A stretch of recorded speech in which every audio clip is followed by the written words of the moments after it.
Vadakkekaramukku saint Joseph കുരിശുപള്ളിയിൽ വിശുദ്ധ യൗസേപ്പിതാവിന്റെ തിരുനാളിന്റെ ഭാഗമായി നടത്തുന്ന നവനാൾ തിരുക്കർമ്മങ്ങൾ ആരംഭിച്ചു. ബുധനാഴ്ച വൈകിട്ട് ജപമാല, ആരാധന, വിശുദ്ധ കുർബാന, ലതീഞ്ഞ്, ദിവ്യബലി, സന്ദേശം, നൊവേന, തുടർന്ന് ജോസഫ് നാമധാരികളെ ആദരിക്കൽ, നേർച്ചഭക്ഷണം എന്നിവ ഉണ്ടായി. തൃശൂർ അതിരൂപത സഹായമെത്രന്മാർ ടോണി നീലങ്കാവിൽ കാർമ്മികത്വം വഹിച്ചു. മെയ് 9 മുതൽ 11 വരെയാണ് തിരുനാൾ ആഘോഷിക്കുക.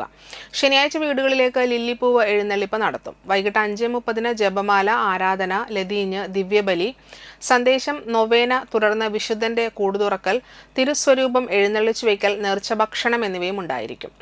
ഫാദർ പോൾ ചാലിശ്ശേരി കാർമ്മികനാകും. തിരുനാൾ ദിവസമായ ഞായറാഴ്ച രാവിലെ ഫാദർ ആൻസൺ നീലങ്കാവിൽ മുഖ്യ കാർമ്മികത്വം വഹിക്കുന്ന ആഘോഷമായ തിരുനാൾ പാട്ടുകുർബാന നടത്തും.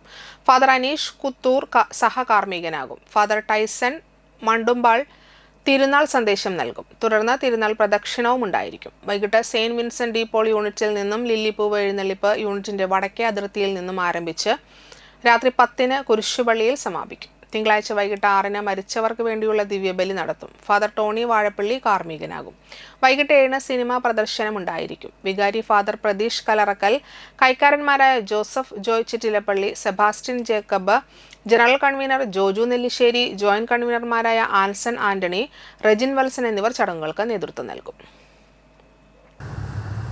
ഒരുപക്ഷെ തന്റെ മുമ്പിലുള്ള ശിശുക്കളിൽ ഈശോ തന്നെ ആ ഉണ്ണീശോ ആയിരുന്ന സമയത്തെ കാര്യങ്ങളൊക്കെ അവരിൽ ഈ ഉണ്ണീശോയെ കണ്ടിട്ടുണ്ട്.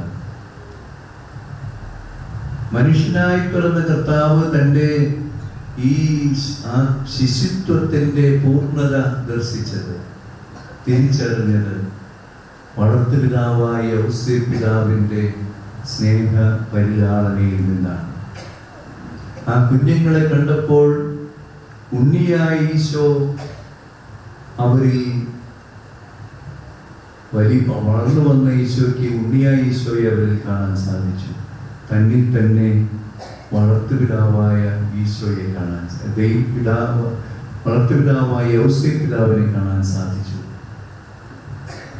ഇനി വളർത്തുപിതാവായ യൗസേപ്പിതാവിൽ നിന്നുള്ള ആ സ്നേഹ പരിലാളന ഏറ്റപ്പോൾ സ്വർഗത്തിൽ നിന്ന് ഇറങ്ങി വന്ന പുത്രൻ തമ്പുരാൻ പിതാവായ ദൈവത്തിന്റെ സ്നേഹമാണ് യഥാർത്ഥത്തിൽ യൗസേപ്പിതാവിലൂടെ സ്വീകരിച്ചത്.